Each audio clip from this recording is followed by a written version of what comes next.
এই আল্লাহর আয়াত কোনটা কোনটা, এই সূরার মধ্যে, সূরা রুমের মধ্যে কিন্তু আল্লাহ পাক অনেকগুলো আয়াতের বর্ণনা দিচ্ছেন, যে আয়াতগুলোর মাধ্যমে রবকে চিনা যাবে, আল্লাহকে চিনা যাবে। এই আয়াতগুলো দেখলেই বোঝা যাবে যে এই নিদর্শনগুলো, আয়াতগুলো যিনি পরিচালনা করতেছেন তার নাম হলো আল্লাহ। সেই আল্লাহ হলেন আমার রব, আমারও রব, সমস্ত মাখলুকাতের রব। এরপরে আল্লাহ পাক আরও কিছু আয়াতের বর্ণনা দিচ্ছেন। তন্মধ্যে একটি গুরুত্বপূর্ণ আয়াতের বর্ণনা দিয়েছেন বাতাস। বাতাসের বিভিন্ন অবস্থা আল্লাহ পাক বর্ণনা দিয়েছেন। এরপরে 51 নম্বর আয়াতেও আল্লাহ সুবহানাহু ওয়া তাআলা বাতাসের আরেকটি অবস্থার বর্ণনা দিচ্ছেন। ওয়ালা ইন আরসালনা রিহান ফারাআউহু মুসফাররান লাযাল্লু মিন বাদিহি ইয়াকফুরুন। আল্লাহ রাব্বুল আলামিন বলেন, যদি আমি এমন বাতাস প্রেরণ করি, এমন বাতাস পাঠাই, ফারাআউহু মুসফাররান, যে বাতাসের কারণে ফসলগুলো, তাদের ফল ফলাদিগুলো সবগুলো হলুদ হয়ে যায়, পীতবর্ণের হয়ে যায়। যে বাতাসে হলুদ হয় কেমনে? জি না, মানে বাতাসের মাধ্যমে এটা হলুদ হয়, মানে যখন দেখবেন জোরে ঝড় তুফান আসে, টর্নেডো আসে, তুফান আসে, ঘূর্ণিঝড় আসে, এটা এসে বিভিন্ন ফসলকে এমনভাবে নষ্ট করে দেয় যে এটা একেবারে পীতবর্ণের হয়ে যায়, হলুদ বর্ণের হয়ে যায়। মানে এখন এটা হলুদ বর্ণের হওয়ার কথা না, অর্থাৎ যেই ফলটা এখনো পাকে নাই, কিন্তু এটা দেখেন যে আপনি 2 মাস আগে পেকে গেছে, তার অর্থ কি? মানে এটা পাকে না, এটাকে পাকানো হয়েছে, এটাকে বিভিন্ন মেডিসিন দিয়ে, ওষুধ দিয়ে, বিভিন্ন কিছু দিয়ে পাকানো হয়েছে, এই জন্য এটা হলুদ হয়ে গেছে। অরিজিনালি এটা হলুদ হওয়ার কথা না। যেই ফসল সঠিকভাবে পাকবে সেটা আরও অনেক পরে যাই হলুদ হবে, কিন্তু এমন জোরে বাতাস আসলো, দেখবেন কৃষকের অনেক সময় একেবারে ফসল পাকার সময়, এমন সময় সজোরে এরকম টর্নেডো এসে, ঘূর্ণিঝড় এসে, তুফান এসে সব ফসল একবারে মাটির সাথে মিশে গেছে। তখন কিন্তু এগুলোর মধ্যে আর ধান থাকে না, ফসল থাকে না, এগুলো হলুদ হয়ে পড়ে থাকে। তা আল্লাহ পাক বলতেছেন, আমি কখনো কখনো এরকম বাতাসও পাঠাই, যেই বাতাসের মাধ্যমে, এর আগে বলছেন যে এমন বাতাস পাঠায় যেই বাতাসে পরাগায়ন করে, এরকম বাতাসও পাঠায়। আবার এমন বাতাস পাঠাই যেটার দ্বারা সাগরের নৌযান চলাচল করে। আবার এমন বাতাসও পাঠায় যেটা দ্বারা মেঘমালা আল্লাহ পাক পরিচালনা করেন, বিভিন্ন জায়গায় বৃষ্টি নাজিল করেন। বাতাস দিয়ে আল্লাহ পাক কী কী কাজ করেন সেগুলোর বর্ণনা দিচ্ছেন। তো এক ধরনের বাতাস আছে যেটা দিয়ে ফসল নষ্ট হয়ে যায়, এই বাতাস দিয়ে। তখন কি করে? লাযাল্লু মিন বাদিহি ইয়াকফুরুন, যখন আল্লাহর বান্দাদের ফসল নষ্ট হয়ে যায়, তখন এই আল্লাহর বান্দারা আল্লাহর সাথে কুফরি করা শুরু করে দেয়। মানে আল্লাহর শুকর আদায় না করে যে আল্লাহ পাক কেন বাতাস দিয়ে তার ফসল নষ্ট করে দিল, এজন্য আল্লাহর কুফরি করা শুরু করে।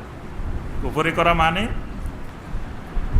আল্লাহর কোথাও দেখে না, খালি এই বাংলাদেশে দেখছে, খালি ঝড় তুফান সব দিয়ে আল্লাহ আমাদের সব নিয়ে গেল, আল্লাহ আমাকে সর্বশান্ত করে দিল, সব শেষ করে দিল, আল্লাহ আমার দুঃখ দুর্দশা কিছুই বুঝলো না। মানে আল্লাহর দোষ যা আছে সব আল্লাহর উপরে দোষ চাপানো, এটাকেই বলা হয়েছে লাযাল্লু মিন বাদিহি ইয়াকফুরুন। এই বাতাসটা পৃথিবীতে আসলে আল্লাহর বান্দারা আল্লাহর সাথে কুফরি করা শুরু করে, আল্লাহর নিয়ামতের অস্বীকার শুরু করে। আল্লাহর বান্দা দীর্ঘ 20 বছর ধরেন কৃষিকাজ করে, 20 বছর চাষাবাদ করে, 20 বছরের মধ্যে 19 বছর সে ভালো ফসল পাইছে, 1 বছর আসে তার ফসলটা নষ্ট হয়ে গেছে। 19 বছর যে ভালো ফসল পাইছে সেই কথা আর স্বীকার করে না, 1 বছর যে নষ্ট হয়ে গেছে, এটার দ্বারা ওই 19 বছরের আল্লাহর নিয়ামত সব শেষ, সব শেষ হয়ে লাযাল্লু মিন বাদিহি ইয়াকফুরুন, এরপরে আল্লাহর সাথে কুফরি করা শুরু করে দেয়। فإنك لا تسمع الموتى ولا تسمع الصم الدعاء إذا ولوا مدبرين। আল্লাহ রাব্বুল আলামিন বলেন, এইভাবে আল্লাহর অসংখ্য আয়াত, অসংখ্য মাখলুকাত জমিনে বিদ্যমান থাকা সত্ত্বেও কিছু কিছু মানুষ আছে, এরা হলো আসম্য মানে হলো বদির, এরা কানে শুনে না, একেবারে কানে কিছুই শুনে না, এরকম কিছু মানুষ জমিনে আছে। আবার কিছু মানুষ আছে অমিয়ে মানে অন্ধ, চোখে দেখে না। কিছু চোখে দেখে না মানুষ আছে, কিছু কানে শুনে না মানুষ আছে। আসলে এগুলো অরিজিনালি চোখে দেখে না আর কানে শুনে না ওই মানুষ না, মানে এগুলোর সামনে আল্লাহর এত আয়াত, এত মাখলুকাত থাকার পরেও এদের এই চোখ দিয়ে আল্লাহর মাখলুকাতও দেখে না, আল্লাহর আয়াতও দেখে না, মানে আল্লাহকে সে খুঁজে পায় না। অথচ সব আয়াত, সব মাখলুকাত তার সামনে বিদ্যমান, কিন্তু সে আল্লাহকে খুঁজে পায় না। এরকম পরিস্থিতি হতে পারে না?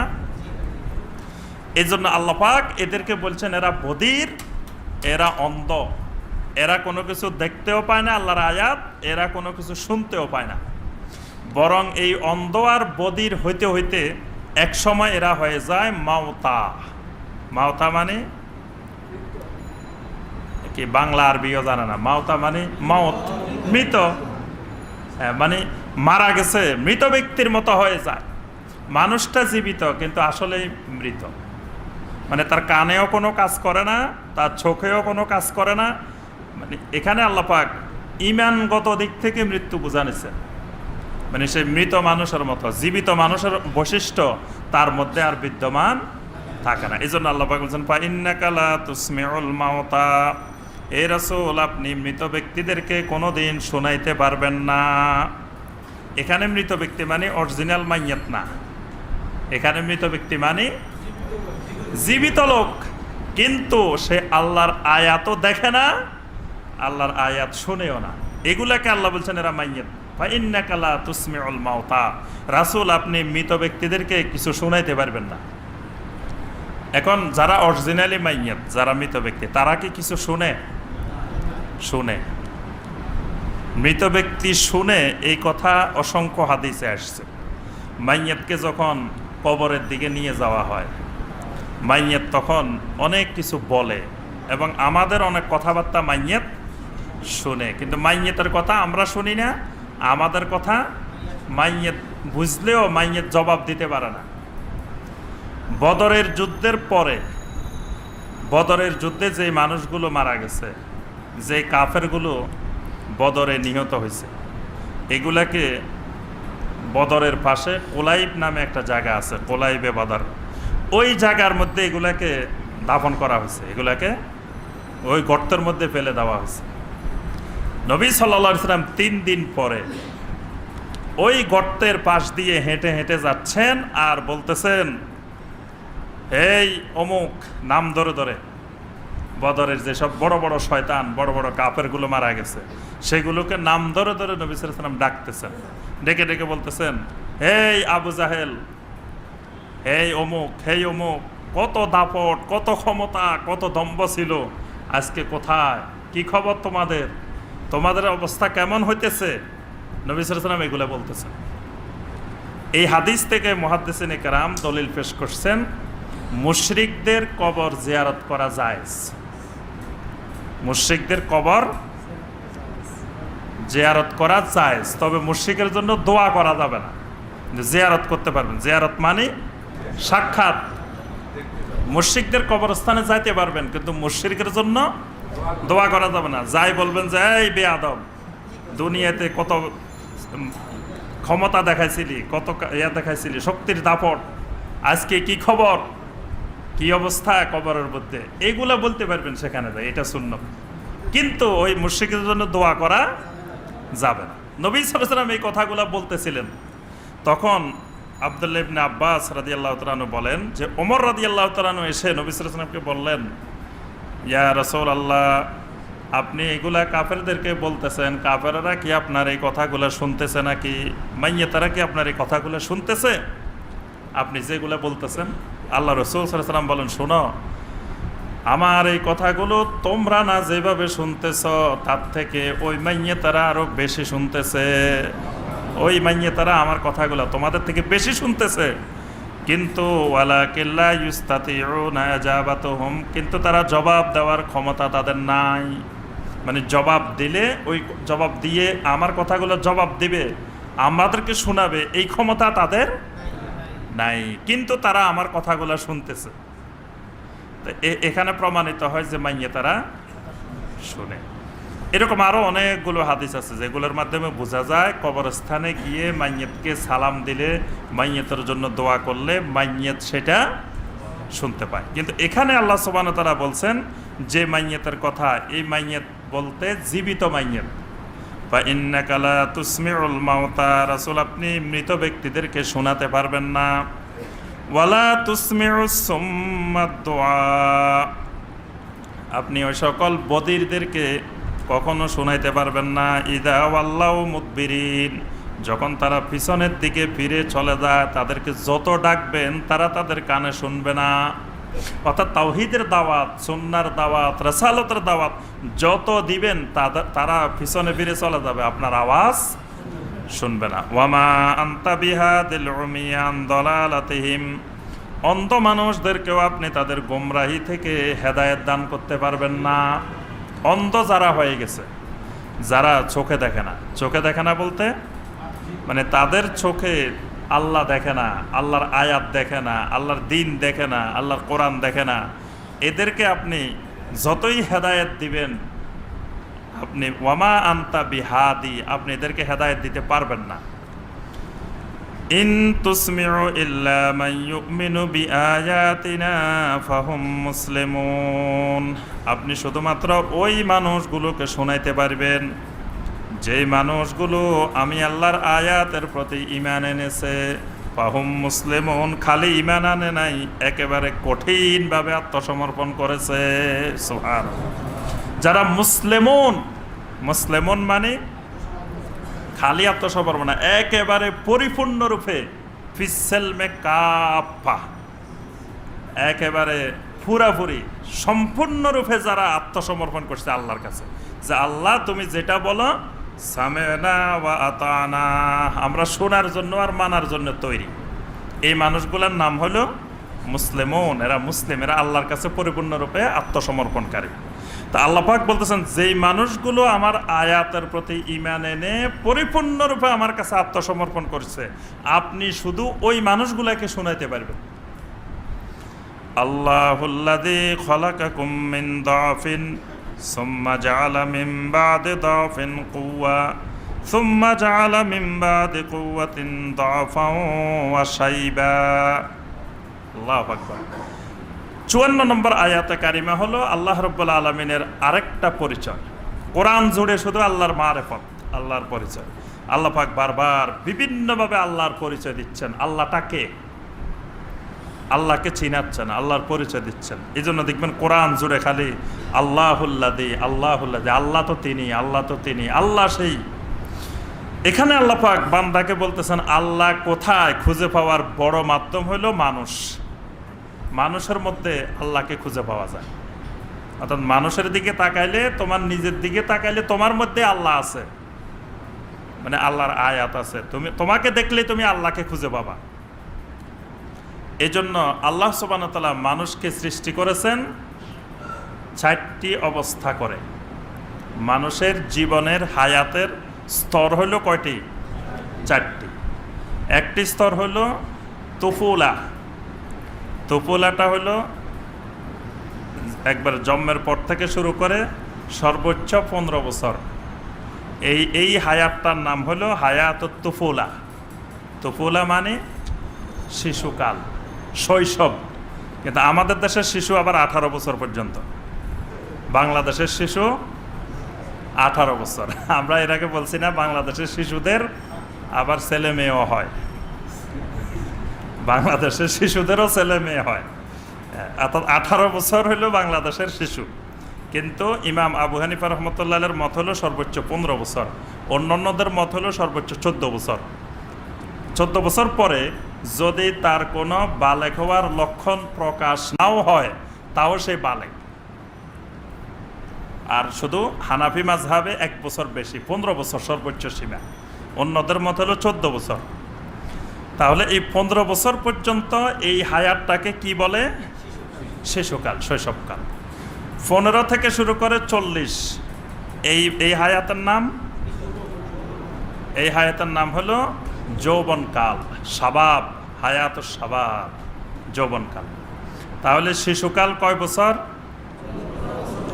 যৌবনকাল 25 বছর, 10 বছর আরো বেশি। আচ্ছা, এরপরে যে 40 থেকে 50 এটাকে বলা হয়, এটার নাম হলো হায়াতুশ শাইখুকা। মানে এই 40 থেকে 50 এর মাঝখানে একটা হায়াত আছে, একটা বয়স আছে। না, এটার নাম শাইখুকা না, এটার নাম হায়াতুল কুহুলা। এটার নাম হলো কুহুলা। মানে এটাকে বাংলা বলা হয় প্রৌঢ়। প্রৌঢ় নাম শুনছেন না? এই 40 থেকে 50 থেকে ধরেন 70, গড়ে আমরা 70 ধরি, 50 থেকে 70 এটার নাম হলো হায়াতুশ শাইখুকা, বৃদ্ধকাল। তাহলে মানুষের জীবনের হায়াতের 4টি স্তর। এই 4টি স্তরের আবার আমরা হিসাব করে ফেলতে পারি কে কোন স্তরে আছি। কেউ তুফুলের মধ্যে আছি, কেউ শাবাবের মধ্যে আছি, কেউ ওই কুহুলের মধ্যে আছি, কেউ শাইখুকার মধ্যে আছি। এই 4 স্তরের যে কোনো একটি স্তরে আমরা আছি। আল্লাহ পাক বলতেছেন যে এই 4টি স্তরের মধ্যেই আল্লাহকে খুঁজে পাওয়া যাবে। কারণ আল্লাহ সুবহানাহু ওয়া তাআলা যেই মানুষকে দুর্বল অবস্থা থেকে সৃষ্টি করে সবল করছেন, আবার সবল থেকে আস্তে আস্তে আস্তে আস্তে দুর্বল বানাইছেন। একেবারে পৃথিবী থেকে যাওয়ার সময় 70-80 বছর পরে শিশু অবস্থা যেরকম, সেই অবস্থায় ফিরে আবার দুনিয়া থেকে যাচ্ছে। তাহলে এখানে মানুষের কোনো ক্ষমতা, মানুষের কোনো পাওয়ার কাজ করতেছে? তাহলে তার শরীর, তার বয়স, তার হায়াত, এটাও তো তার কথা শুনে না। তাহলে এটা কার কথা শুনে?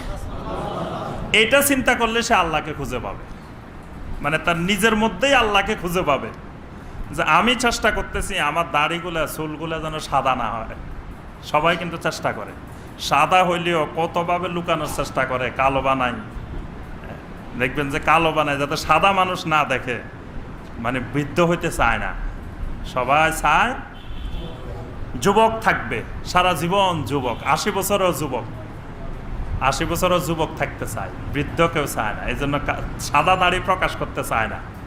কিন্তু দেখেন জাহিলি যুগের কবি, আজ থেকে সেই 1400-1500 বছর আগের কবি, জাহিলি যুগের কবি বলতেছেন, ইজা রাআইতু শাইবা লাহা বায়াদুহু ফাকুলতু লিশ-শাইবে মারহাবা। জাহিলি যুগের কবি বলতেছেন যে আমি যখন একদিন দেখলাম যে আমার চুল দাড়ি সাদা হওয়া শুরু হয়েছে, তখন আমি বললাম ফাকুলতু লিশ-শাইবে মারহাবা, হে বার্ধক্য তোমাকে স্বাগতম। এটার অর্থ কি? এটার অর্থ হলো মানে এটা এমন এক জিনিস, এটাকে স্বাগতম জানাইলেও আসবে, না জানাইলেও আসবে। তাহলে স্বাগতম না জানাইলেও যেহেতু আসবে, তো স্বাগতম জানানোটাই ভালো। স্বাগতম জানালে সেও খুশি হইলো, এটা তো অটোমেটিক এমনি আসবেই। দেখেন জাহিলি যুগের কবি, আজ থেকে 1500 বছর আগে আমরা যে যুগকে জাহিলি যুগ বলি, সেই যুগের কবির মধ্যে কত পাণ্ডিত্যপূর্ণ কথাবার্তা। যে আমি যখন দেখলাম আমার চুল সাদা হয়ে যাচ্ছে, দাড়ি সাদা হয়ে যাচ্ছে, আমি বললাম ফাকুলতু লিশ-শাইবে মারহাবা। যা আমি তখন বার্ধক্যকে বললাম, বার্ধক্য তোমাকে স্বাগতম, ওয়েলকাম। তার অর্থ হইলো যেটা ধরে রাখতে পারবা না তুমি, তোমার ইচ্ছার বাইরে আসবেই, তো সেটাকে তুমি কোনোদিন বিরোধিতা করবা না, সেটার স্বাগত জানাইবা।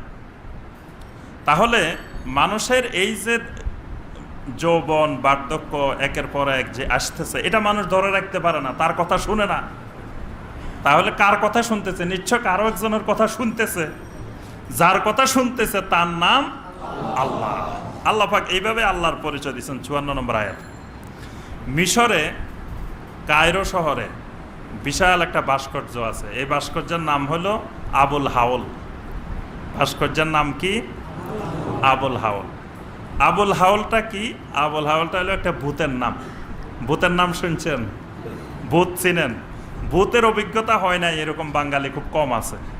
কারণ এটা বোঝা যায়, যেখানে যাই দেখা যায় যে মানুষ তেল নিয়ে, পানি নিয়ে দৌড়ায় আসে যে হুজুর কি হয়েছে, ভয় পাইছে। কিসের ভয়? ভূতের ভয়। মানে যত ভূত আছে পৃথিবীতে সব বাংলাদেশেই থাকে। বাঙালিদের ভাষায় ভূতেরা থাকতে বেশি পছন্দ করে।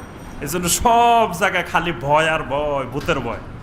আসলে কেউ কোনোদিন সরাসরি ভূতের সাথে সাক্ষাৎ হয় নাই।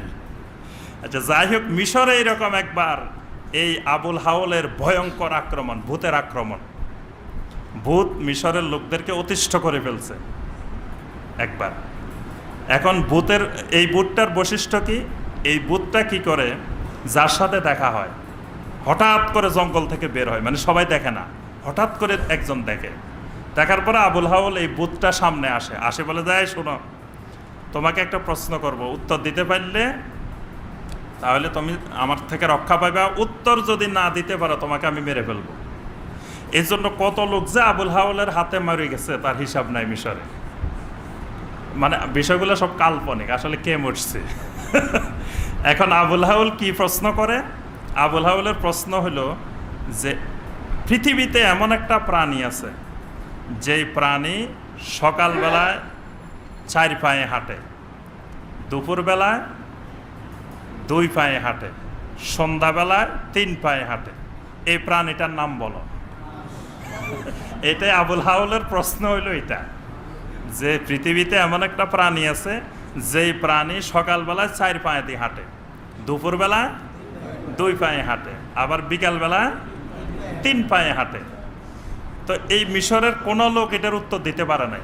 আপনারা হইলে তো পারতেন, কিন্তু ওই সময় মিশরের যত লোক ছিল, যতজনের সাথে দেখা হয়েছে, কেউ উত্তর দিতে পারে নাই। শত শত লোক মারি ফেলছে আবুল হাওল। এখন আচ্ছা, লোক এগুলো যে মারি ফেলছে, তো একজনও ফিরে আসে নাই। তো ফিরে না আসলে জানলো কিভাবে আবুল হাওল কি প্রশ্ন করছে? কোন লোক তো ওখান থেকে ফিরে আসতে পারে নাই। তো জানলো কিভাবে যে আবুল হাওল কি জিজ্ঞাসা করছে আর কেন মারি ফেলছে?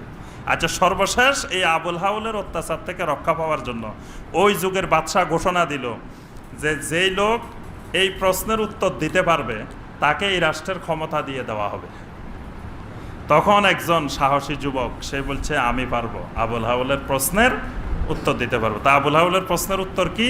আবুল হাওলের সাথে তার দেখা হয়েছে জঙ্গলে। দেখা হওয়ার পরে জিজ্ঞাসা করছে, বলো যে এমন একটা প্রাণী আছে সকালবেলায় 4 পায়ে হাঁটে, দুপুরে 2 পায়ে হাঁটে, সন্ধ্যায় 3 পায়ে হাঁটে। সে বলছে যে হুয়াল ইনসান, এটার নাম ইনসান। ইনসান বলার পরে আবুল হাওল অপমানে, আবুল হাওল নিজে নিজে মরে গেছে, আত্মহত্যা করে আবুল হাওল মরে গেছে, যে এই লোক উত্তর দিয়ে ফেলছে। মাঝখান দিয়ে সেই মিশরের রাষ্ট্র ক্ষমতা পাইছে, এখান দিয়ে আবুল হাওল আত্মহত্যা করে মরে গেছে। এটাই হলো আবুল হাওলের ঘটনা। এই জন্য আবুল হাওলের ভাস্কর্য আছে এখনো মিশরে, কায়রোতে আবুল হাওলের ভাস্কর্য রাখা আছে। তো আমরা যেটা বলতেছি যে আবুল হাওল যে প্রশ্নটা করছে, এই প্রশ্নটা যে সকালবেলা 4 পায়ে হাঁটে, অর্থাৎ শৈশব অবস্থায়, শিশু অবস্থায় একজন মানুষ পৃথিবীতে 4 পায়ে হাঁটে। দুনিয়াতে 80 কোনো শিশু 2 পায়ে দাঁড়ায় গেছে, এরকম অবস্থা দেখছেন? শুধু একজন পাওয়া গেছে পৃথিবীতে যিনি মায়ের পেট থেকে 18 পারা মুখস্থ করে ফেলছে। একজন আছে পৃথিবীতে, তিনি হলেন আব্দুল কাদের জিলানী রহমতুল্লাহ আলাইহি। এর বাইরে আর কাউকে এখনো পাওয়া যায় নাই। এরপরে আপনার দুপুরবেলা 2 পায়ে হাঁটে, মানে যৌবনকালে মানুষ 2 পায়ে হাঁটে, আর বৃদ্ধকাল যখন আসে সন্ধ্যার সময় 2 পায়ের সাথে আরেকটা লাঠি আসে, 3 পা যোগ হয়।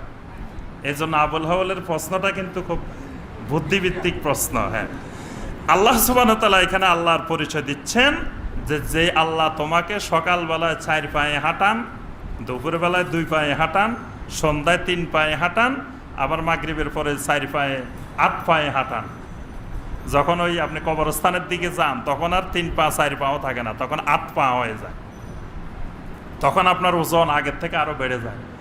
8 জনেও আলগায় নিতে পারে না, খাট কিন্তু 4 জনে সহজে নিতে পারে না, 8 জন লাগে, কিছুক্ষণ যায় পাল্টাইতে হয়। তাহলে তখন পা কয়টা হয়? 4 জন যদি হয় পা হয় 8টা। তাহলে কবরে যাওয়ার সময় আপনার 3 পাও থাকে না, পা হয়ে যায় কয়টা? 8টা কমপক্ষে। তাহলে এই হলো মানুষ। আল্লাহ পাক এই মানুষের পরিচয় দিচ্ছেন, আল্লাহুল্লাযী খালাকাকুম মিন দাফিন, আল্লাহ হলেন তিনি যিনি তোমাদেরকে সৃষ্টি করেছেন মিন দাফিন, এক দুর্বল অবস্থা, অসহায় অবস্থার থেকে। মানুষকে আল্লাহ পাক সৃষ্টি করেছেন একেবারে দুর্বল জিনিস, যেই জিনিসের কোনো মানে শক্ত কোনো অবস্থান নাই, দুর্বল নড়বড়ে নরম জিনিস। সুম্মা জাআলা মিন বাদি দাফিন কুওয়া, এরপরে এই দুর্বল অবস্থায় পৃথিবীতে আনার পরে তোমাদেরকে আল্লাহ রাব্বুল আলামিন পর্যায়ক্রমে কুওয়াত দান করলেন, শক্তি দান করলেন। শক্তি দান করতে করতে একসময় যৌবনে পদার্পণ করাইলেন। সুম্মা জাআলা মিন বাদি কুওয়াতিন দাফা, আবার আল্লাহ রাব্বুল আলামিন ওই শক্তির পর থেকে আস্তে আস্তে তোমাদেরকে দুর্বলতার দিকে নিয়ে যান। ওয়াশাইবা, এবং পর্যায়ক্রমে বার্ধক্যে উপনীত করেন। সুবহানাল্লাহ। এখানে আল্লাহ পাক 4টা অবস্থা বলছেন। এই দাফিন মানে শৈশবকাল, আর কুওয়া মানে যৌবনকাল। এরপর আবার আল্লাহ বলছেন মিন বাদি কুওয়াতিন দাফা, ওইটা হলো কুহুলা। আর ওয়াশাইবা, সাইবা হলো বার্ধক্যকাল। ইয়াখলুকু মা ইয়াশা, আল্লাহ রাব্বুল আলামিন যেভাবে ইচ্ছা করেন সেইভাবে সৃষ্টি করেন। মানে সৃষ্টির ক্ষেত্রে আল্লাহর ইচ্ছার বাইরে আল্লাহকে কেউ কিন্তু পরামর্শ দেয় নাই আমাদেরকে কিভাবে বানাবে। আমাদের চোখগুলা সামনের দিকে দিবে না দুই দিকে দুইটা দিবে, এটাকে আল্লাহ কারোর সাথে পরামর্শ করছে। ইয়াখলুকু মা ইয়াশা, এই মানুষকে, মাখলুকাতকে, প্রাণীগুলোকে কিভাবে সৃষ্টি করবেন এটা আল্লাহর ইচ্ছাই হয়েছে। এখানে আল্লাহর কোনো পরামর্শদাতা নাই। ওয়াহুয়াল আলিমুল কাদির, তিনি হলেন মহাজ্ঞানী। আল আলিম মানে তিনি তার এলেমের ভিত্তিতে মানুষগুলোকে সৃষ্টি করেছেন। আল কাদির, তিনি হলেন মহান ক্ষমতাবান, কুদরতের মালিক। যিনি কুদরতের মালিক তার নাম হলো কাদির। তিনি আল্লাহ পাক এখানে আল্লাহ 2টা পরিচয় দিচ্ছেন, একটা আলিম, একটা কাদির।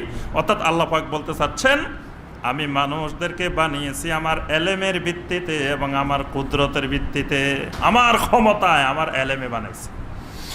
ওয়ায়াউমা তাকুমুস সাআতু ইউকসিমুল মুজরিমুন, আল্লাহ পাক বলেন যেই দিন কিয়ামত কায়েম হবে সেই দিন পাপী মানুষেরা, মুজরিমুন, এরা 2 ভাগে বিভক্ত হয়ে যাবে। মা লাবিসু গায়রা সাআতিন, আর তারা কসম করে করে বলতে থাকবে যে আমরা তো অল্প একটু সময় অবস্থান করেছিলাম। মানে গুনাহগার মানুষেরা, পাপী লোকেরা বলতে থাকবে যে আমরা তো দুনিয়াতে একেবারে অল্প সময় ছিলাম। তো ঠিক আছে, অল্প সময় তো ছিলা তোমরা, তো অল্প সময় তোমরা নাফরমানি করছো কেন? তাদের কথা হলো যে আমরা যদি সময় আর একটু বেশি পাইতাম তাহলে তওবা করে আবার ফিরে আসতাম। সময় তো পাই নাই, এই জন্য তওবা করতে পারি নাই। মানে 60 বছর 70 বছর পাওয়ার পরেও তাওবা করার সময়টা পায় নাই, ঈমান আনার সময়টা পায় নাই।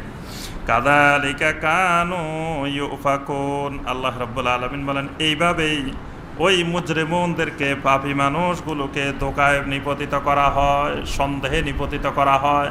অর্থাৎ এরা যেই সময়টা আল্লাহ পাক এদেরকে পৃথিবীতে হায়াত দিয়েছেন সেই সময়টা অবহেলায়, খেলাধুলায় বিভিন্নভাবে কাটাই দিছে, কিন্তু আল্লাহর দিকে ফিরে আসার সময় পায় নাই। দুনিয়াতে তারা ধোঁকায় নিপতিত হয়েছে।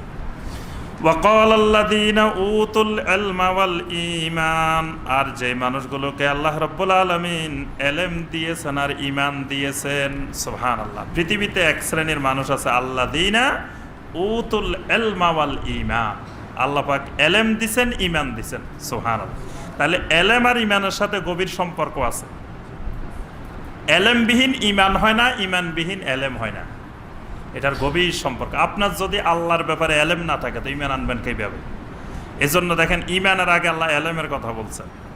আল্লাযীনা উতুল ইলমা ওয়াল ঈমান, আল্লাহ পাক যাদেরকে এলেম দান করেছেন, যাদেরকে ঈমান দান করেছেন, তারা কিয়ামতের দিন বলে উঠবেন লাকাদ লাবিসতুম ফি কিতাবিল্লাহি ইলা ইয়াউমিল বাস।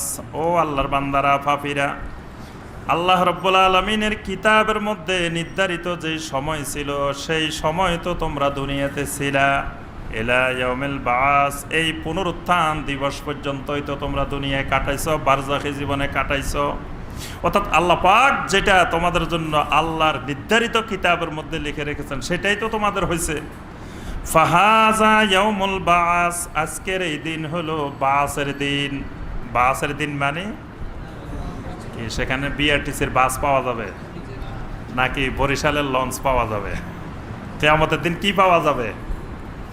কিছুই পাওয়া যাবে না। এটা হলো ইয়াউমুল বাস, মানে পুনরুত্থানের দিন, মানে আলমে বারজাক থেকে, কবরের জগৎ থেকে তোমাদের আবার পুনরায় দাঁড়ানোর দিন, কিয়ামতের দিন। ওয়ালাকিন্নাকুম কুনতুম লা তা'লামুন, কিন্তু তোমরা তো দুনিয়াতে এই ইয়াউমুল বাসকে বিশ্বাস করো নাই। তোমরা তো এই যে কিয়ামতের দিন আবার তোমাদেরকে পুনরুত্থান হবে, এটা তো তোমরা দুনিয়াতে বিশ্বাস করো নাই। ফায়াউমাইযিল লা ইয়ানফাউল্লাযীনা যালামু মাযিরাতাহুম, আল্লাহ রাব্বুল আলামিন বলেন ওই দিন জালেমেরা অনেক রকমের ওজর পেশ করবে, কিন্তু কোনো ওজর কিয়ামতের দিন কোনো উপকারে আসবে না। ওয়ালা হুম ইউস্তাতাবুন, কোনো ওজর তাদেরকে রক্ষা করতেও পারবে না। যত রকমের ওজর আপত্তি এগুলো দিয়ে তাদের বাঁচার কোনো রাস্তা কিয়ামতের ময়দানে থাকবে না। ওয়ালাকাদ দরাবনা লিন্নাসি ফি হাযাল কুরআনি মিন কুল্লি মাসাল, দুনিয়ার মানুষের জন্য এই কোরআনের মধ্যে যত রকমের দৃষ্টান্ত, যত রকমের জিনিস জানা দরকার, সব জিনিসের সমাহার আমি আল্লাহ কোরআনের মধ্যে দিয়েছি। দুনিয়ার মানুষের যা জানা দরকার সব জিনিস আল্লাহ বলতেছেন ফি হাযাল কোরআন, এই কোরআনের মধ্যে আমি দিয়েছি। তাহলে কোরআনের সাথে সম্পর্ক নাই মানে তার সাথে দ্বীনের সাথে, দুনিয়ার সাথে, আখিরাতের সাথে কোনো সম্পর্কই নেই। ওয়ালা ইন জিতাহুম বিআয়াতিন লা ইয়াকুলান্নাল্লাযীনা কাফারু ইন আনতুম ইল্লা মুবতিলুন, আর রাসূল আপনি তাদের কাছে যত আয়াত, যত নিদর্শন নিয়ে আসুন না কেন, কাফেরেরা বলতে থাকবে ইন আনতুম ইল্লা মুবতিলুন, আপনারা তো বাতিল। মানে কাফেরেরা আপনাকে বলবে যে কাফেরেরা হক, আপনি বাতিল। তাহলে বাতিল বলা এটা হকের দলিল। কথাটা বুঝতে পারছেন? যদি আপনাকে বলে কেউ যে তুমি বাতিল, তুমি গোমরা হয়ে গেছো, তাহলে বুঝবেন যে আপনি হকের উপরে আছেন। কারণ আল্লাহ পাক নবী সাল্লাল্লাহু আলাইহি ওয়াসাল্লামকে বলতেছেন যে লা ইয়াকুলান্নাল্লাযীনা কাফারু, কাফেরেরা আপনাকে অবশ্যই অবশ্যই বলবে ইন আনতুম ইল্লা মুবতিলুন, তোমরা বাতিল হয়ে গেছো। আল্লাহ রাসূলকে বলবে বাতিল হয়ে গেছো। তা আমরা আপনারা কি? আমরা তো গণার মধ্যে নেই। যেখানে আল্লাহর রসুল পৃথিবীতে একমাত্র হকের নিদর্শন, হকের মার্কাজ, সত্যের যিনি মূল প্রচারক, মূল দায়ী, তাকেই কাফেরেরা বলতেছে ইন আনতুম ইল্লা মুবতিলুন, তুমি তো বাতিল হয়ে গেছো, তুমি গোমরাহ হয়ে গেছো। তাহলে বোঝা গেল যে যুগে যুগে হকপন্থীদেরকে সবসময় বাতিল বলা হতো। এই জন্য ইমাম শাইখুল ইসলাম ইমাম ইবনে তাইমিয়া রহমতুল্লাহ আলাইহি তিনি বলছেন যে হক চিনার উপায় কি? হক চিনার উপায় হলো যাদেরকে যত বেশি, বাতিলেরা যাদেরকে যত বেশি মানসিকভাবে, শারীরিকভাবে, বিভিন্নভাবে জুলুম করে, নির্যাতন করে, বুঝতে হবে তারাই সবচেয়ে হক। কারণ বাতিল হক চিনতে ভুল করে না, অন্যরা হক চিনতে ভুল করে। এই জন্য এই শাইখুল ইসলাম ইবনে তাইমিয়া রহমতুল্লাহ আলাইহি বলছেন তুমি যদি হক অনুসন্ধান করতে থাকো তো সবসময় বাতিলদের দিকে তাকাইবা, মুশরিক দিকে তাকাইবা।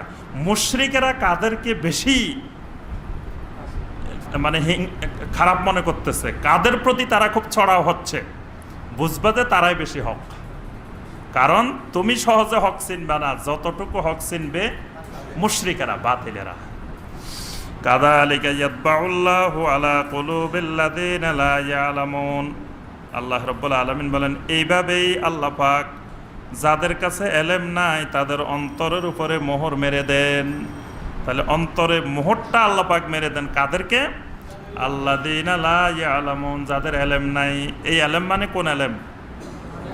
ঈমানি এলেম, এটা অন্য এলেম না, এটা ঈমানি এলেম। ঈমানি এলেম যদি কারো কাছে না থাকে বাস ইয়াতবাউল্লাহু, আল্লাহ পাক তার অন্তরের উপরে মোহর মেরে দেন।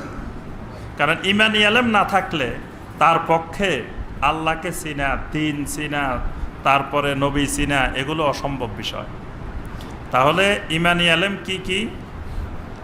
এবার ঈমানি এলেম বলেন দেখি। ঈমানি এলেম কোনটা কোনটা? হ্যাঁ, উসুলুল ঈমান। এক নম্বরে উসুলুল ঈমান জানতে হবে, এটা ঈমানের এলেম। উসুলুল ঈমান কয়টি? তারপরে জানতে হবে কি?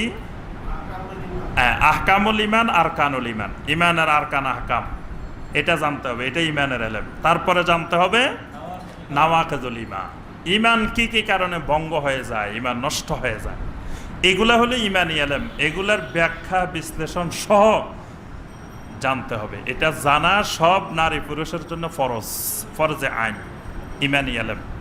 আর আমলের এলেম, এবাদতের এলেম, মৌলিকটা ফরজে আইন, বাকিগুলা ফরজে কিফায়া। কিন্তু ঈমানী ইলমের মধ্যে ফরজে কিফায়া নাই, ঈমানী ইলম সবগুলোই ফরজে আইন। ফাসবির ইন্না ওয়াদাল্লাহি হাক্কুন ওয়ালা ইয়াস্তাখিফান্নাকাল্লাযীনা লা ইউকিনুন। আল্লাহ পাক এই কথাটা দিয়ে সূরা রুম শেষ করেছেন, ফাসবির। সুতরাং মুমিন তুমি সবর ধারণ করো, ধৈর্য ধারণ করো। সবর বলতে কয় রকমের সবর? 3 রকমের সবর। এক রকমের সবরের নাম হলো as-সবর আলা তাআতিল্লাহ, আল্লাহর আনুগত্যের উপরে সবর। আল্লাহর আনুগত্যের উপরে সবর থাকতে হবে। আল্লাহর আনুগত্যের উপরে সবর না থাকলে আপনি আল্লাহর আনুগত্য করতে পারবেন না। আপনি নামাজ পড়তেই আছেন, কয় বছর পড়বেন? কি কথা বলে না দেখি, কয় বছর নামাজ পড়া লাগবে? কয় বছর কোনো নির্দিষ্ট নাই। আল্লাহ পাক বলতেছেন ওয়াবুদ রাব্বাকা হাত্তা ইয়াতিয়াকাল ইয়াকিন, তোমার মৃত্যু আসা পর্যন্ত তোমার রবের ইবাদত করতে থাকো, মৃত্যু আসা পর্যন্ত। যদি আল্লাহ বলতো ঠিক আছে 10 বছর আদায় করলে আর লাগবে না, একটা নির্দিষ্ট সময় থাকতো, তাহলে আমরা 5 বছর 10 বছর পরে শেষ করে দিতাম নামাজ। কিন্তু শেষ নাই। এই যে মৃত্যু পর্যন্ত আপনি নামাজ পড়েই যাবেন, এটা বিরাট একটা সবরের বিষয়। এই জাতীয় সবরকে বলা হয় as-সবর আলা তাআতিল্লাহ, আল্লাহর আনুগত্যের উপরে সবর। আরেকটি সবর হলো as-সবর আন মাসিয়াতিল্লাহ, আল্লাহর নাফরমানি থেকে সবর। আপনি মদ পান করবেন না কতদিন? মৃত্যু আসা পর্যন্ত। কিন্তু মাঝে মাঝে মন চায়, সবাই খায়, আমি একটু খাই দেখি। সবাই ট্যাবলেট খায়, আমরা একটু খাই দেখি। মনে চায় না? চাইলেও মনে মনে বলতেছে না, ভিতরে ভিতরে চাইছে একটু খাই দেখি। কিন্তু ঈমানের কারণে আমরা খাইতেছি না। এই যে আপনি সবর ধরে আছেন বছরকে বছর, এইটা হলো as-সবর আন মাসিয়াতিল্লাহ। মাঝে মাঝে আপনার গান শুনতে মন চায়, গান শুনতে মন চায় না? কথা বলে না। তাহলে চায়, সবাইরে চায়, মন চাইবে না কেন? আপনার মন একটা, আমার মন আরেকটা নাকি? কি আমাদের মন কি আরেকটা? তো মানুষের গান শুনতে মন চায়, হুজুরদের মন চায় না? আপনাদের মন চায় না? কিন্তু শুনি না কেন? ঈমানের কারণে। ঈমান আমাদেরকে বাধা দেয়, আখিরাতের বিশ্বাস বাধা দেয়, যে এটা শুনলে তোমার আযাব হবে, তোমার শাস্তি হবে, তোমার এই সমস্যা হবে। এইগুলার বাধার কারণে আমরা শুনি না। তাহলে এই যে শুনেন না কয় বছর, মৃত্যু পর্যন্ত শোনা যাবে না। তাহলে এটা হলো as-সবর আন মাসিয়াতিল্লাহ, আল্লাহর নাফরমানি থেকে সবর। সবর না থাকলে আল্লাহর নাফরমানি থেকে বাঁচা যাবে না। আরেকটা সবর হলো as-সবর আলা শাদাইদ ওয়াল মাসাইব, মানে বিপদ আপদ মুসিবত এগুলার ক্ষেত্রে সবর। আল্লাহ পাক এখানে সব সবরের কথা বলছেন, ফাসবির। সুতরাং মুমিন তুমি সবর ধারণ করো, সবর ধরো। ইন্না ওয়াদাল্লাহি হাক্কুন, অবশ্যই আল্লাহর ওয়াদা হক, আল্লাহর ওয়াদা সত্য। অর্থাৎ কবর, হাসর, আখিরাত, জান্নাত, জাহান্নাম, আল্লাহ যত ওয়াদা করছেন এই সবগুলাই হক। ওয়ালা ইয়াস্তাখিফান্নাকাল্লাযীনা লা ইউকিনুন, আর হে রাসূল যারা ঈমান আনে না, যারা বিশ্বাস করে না, তাদের কথাবার্তা, তাদের বিভিন্ন হঠকারিতা, এগুলো যেন আপনাকে কোনো অবস্থায় দুর্বল না করে। আপনার মনোবল, আপনার মনের শক্তি যেন ওই কুফফারদের, মুশরিকদের কথাবার্তা, ষড়যন্ত্রে যেন আপনাকে কোনো রকম দুর্বল না করে, বরং আপনি ফাসবির ইন্না ওয়াদাল্লাহি হাক্কুন, আপনি আল্লাহর ওয়াদা সত্য এটা বিশ্বাস করে আপনি সবর ধরেন। কোনো মুশরিকের কথাবার্তায় আপনি মনে কষ্ট নিয়ে আপনাকে যেন কোনো দুর্বল করতে না পারে। এখানে সূরা রুম শেষ। আল্লাহ রাব্বুল আলামিন আমাদের সবাইকে যে আয়াতে কারিমাগুলোর আলোচনা শুনলাম, এই আয়াতে কারিমাগুলোর আলোকে আল্লাহ পাক আমল করার তৌফিক দান করুন। আল্লাহ পাক আমাদের সকলের ঈমানকে সহি, মজবুত এবং বিশুদ্ধ ঈমানের অধিকারী আল্লাহ আমাদেরকে দান করুন। আমিন ইয়া রাব্বাল আলামিন। সুবহানাকা আল্লাহুম্মা বিহামদিকা আশহাদু আল্লা ইলাহা ইল্লা আনতা আস্তাগফিরুকা ওয়া আতুবু